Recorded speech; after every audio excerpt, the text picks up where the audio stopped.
সবাই তোমার নামটা জানে, কিন্তু তোমার জীবনের গল্পটা কজন জানে?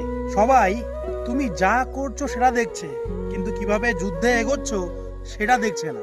সবাই তোমার বাইরের সাজানো হাসি খুশির জীবনটাকে দেখে, কিন্তু ভিতরে ভিতরে কত রকম ভাবে ভেঙে চুরে আছো সেটা কজনই দেখে। সবাই তোমাকে তাদের জীবনের হরেক রকমের গল্প শোনায়, অথচ তোমার জীবনের মন খারাপের গল্প শোনাতে গেলে লোক মেলে না। সবাই চায় তুমি নিঃস্ব হলেও তাদেরকে ভালো রাখো, অথচ তোমার ভালো থাকার বেলায় কাছে কাউকে পাওয়া যায় না। দিন শেষে সবাই তোমার অমলিন হাসিটাকেই দেখতে পছন্দ করে, কিন্তু সেই হাসিটা হাসতে গিয়ে কত শারীরিক এবং মানসিক পরিশ্রম করতে হয় এবং কতটা অভিনয় করতে হয় সেটা কেউ দেখবে না। যাই হোক, তারপরেও একটাই জীবন, মন খারাপ করো না। কিছু মানুষ বোধহয় এই পৃথিবীতে নিতে নয়, দিতেই জন্মায়।